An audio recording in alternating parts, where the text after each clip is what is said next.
పశ్చిమాసియా ఘర్షణలతో అంతర్జాతీయంగా ముడి చమురు ధరలు బగ్గుమంటున్నాయి.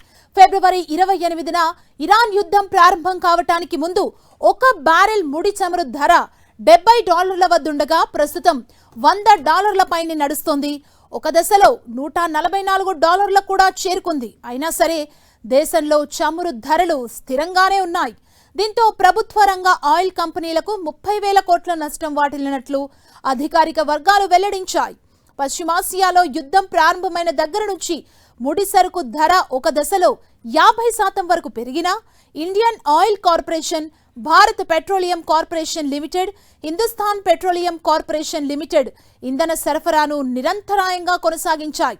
హర్మోజ్ అంతరాయాల వేళ ప్రజలు భయంతో కొనుగోళ్లు చేపట్టడంతో గిరాకీ భారీగా పెరిగి సరఫరా వ్యవస్థలు ఒత్తిడికి గురయ్యాయి. ఇలాంటి సమయంలో కూడా ధరలు పెంచకపోవడంతో మార్చి మధ్య నుంచి ఈ 3 కంపెనీలు దాదాపు 30,000 కోట్ల నష్టం చవిచూశాయి.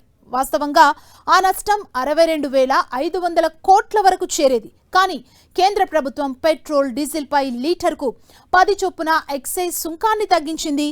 దానివల్లే నష్టాలు తగ్గాయని ఆ వర్గాలు వెల్లడించాయి. అంతర్జాతీయంగా పెరిగిన ముడి చమురు ధరలకు అదనంగా మరికొన్ని ఖర్చులను భరించాల్సి వచ్చింది.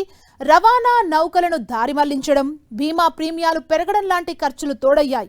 ఈ చమురు షాక్ సమయంలో వినియోగదారులపై భారం పడకూడదని, ఆర్థికపరమైన నిర్ణయాల్లో స్థిరత్వాన్ని కొనసాగించాలన్న నిర్ణయం కంపెనీలో బ్యాలెన్స్ షీట్ పై ఒత్తిడి పెంచిందని తెలుస్తోంది. అయితే ఈ నష్టాలు ఇలాగే కొనసాగిస్తే కంపెనీలు భారీగా మూలధన రుణాలపై ఆధారపడాల్సి వస్తుందని ఆందోళన వ్యక్తమవుతోంది.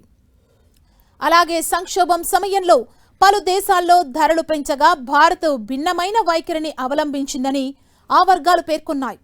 అయితే అసెంబ్లీ ఎన్నికల అనంతరం పెట్రోల్, డీజిల్ ధరలు పెరుగుతాయంటూ గతంలో ప్రచారం జరిగింది. పెట్రోల్, డీజిల్ పై లీటర్కు 25 నుంచి 28 రూపాయల మేర పెరగొచ్చంటూ వార్తలు కూడా వచ్చాయి. అయితే వాటిని కేంద్రం తోసిపుచ్చింది.